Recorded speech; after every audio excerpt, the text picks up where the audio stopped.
આજે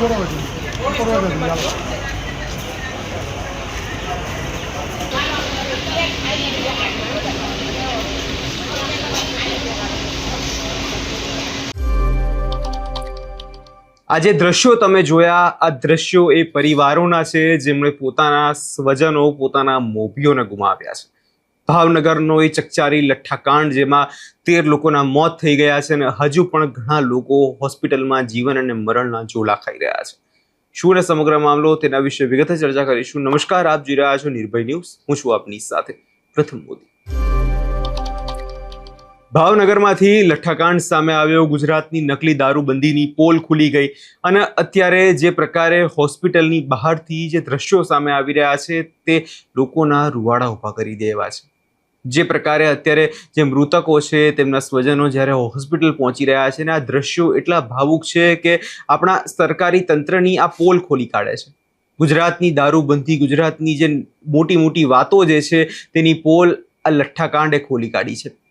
ગુજરાતમાં અનેકવાર લઠ્ઠાકાંડની બનાવો સામે આવે છે. દર 2 વર્ષે આવા બનાવો બને છે, તો પણ સરકાર કે તંત્ર જે છે જાગતું નથી અને એના જ કારણે આટલા બધા પરિવારો આજે તૂટી રહ્યા છે. 13 લોકોના મોતની સત્તાવાર રીતે પુષ્ટિ થઈ ચૂકી છે અને ઘણા વધુ લોકો હજુ પણ હોસ્પિટલની અંદર જીવન અને મરણના ઝોલા જે છે ખાઈ રહ્યા છે. વધુમાં એકવાર એ તમામ દ્રશ્યો પર એકવાર નજર કરી લઈએ જ્યારે સ્વજનો ત્યાં પહોંચ્યા અને એ ભાવુક દ્રશ્યો પર.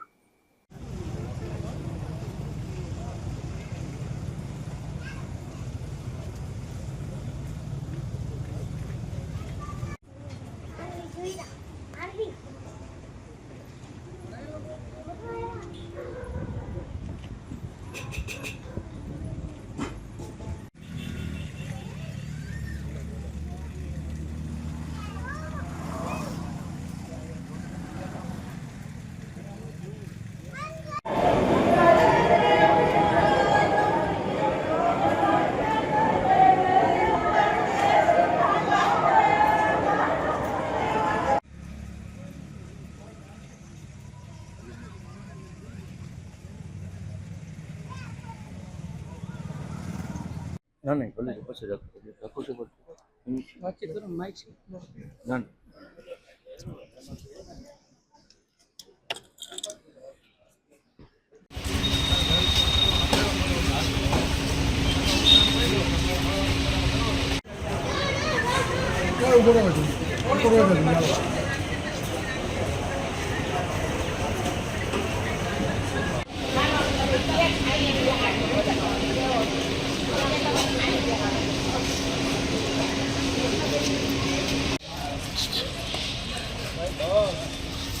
મહેરબાની કરો ને ભાઈ, મહેરબાની કરો.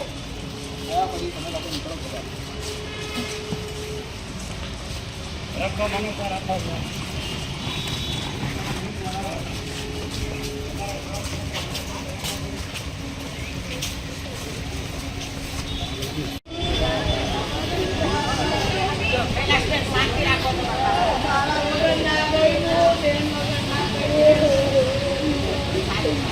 અહીંયા તમે જે પ્રકારે આ તમામ દ્રશ્યો જોયા અને જે રીતે અત્યારે વિગતો સામે આવી રહી છે કે લઠ્ઠાકાંડમાં આજે 23 ઓગસ્ટના રોજ જે 13 લોકોના જીવ ગયા છે. છેલ્લા કેટલાય દિવસથી મૂળ મહીસાગરનો મુકેશ ડામોર ભાવનગરની સરટી હોસ્પિટલમાં દાખલ હતો અને ગંભીર સ્થિતિ હોવાથી તે આઈસીયુમાં રાખવામાં આવ્યો હતો અને આ સારવાર દરમિયાન આજે યુવકે જીવ ગુમાવ્યો છે અને ટોટલ હજુ પણ જોવા જઈએ તો ભાવનગરની સિવિલ અને ખાનગી હોસ્પિટલમાં 3 લોકોની સારવાર જે ચાલી રહી છે.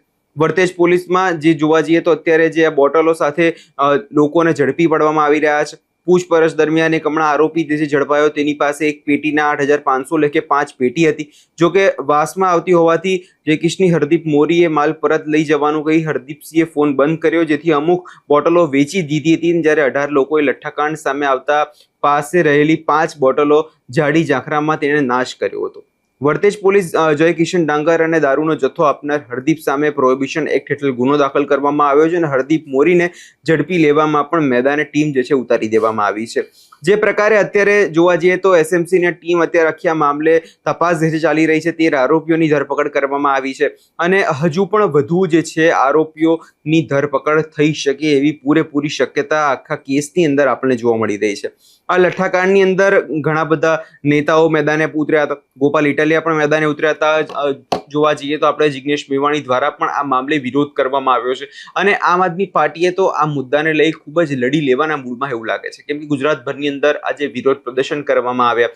જે પ્રકારે અત્યારે ગુજરાતની અંદર લોકો સવાલ પૂછી રહ્યા છે કે આ દારૂબંધીના નકલી દાવાઓ સરકાર શા માટે કરે છે, શા માટે ગુજરાતને ડ્રાય સ્ટેટ કહેવામાં આવે છે, કેમ કે અહીંયા તો ગલીએ ગલીએ દારૂ મળે છે અને આના જ કારણે અનેક પરિવારો તૂટી રહ્યા છે, અનેક પરિવારોના જીવ જે છે જઈ રહ્યા છે.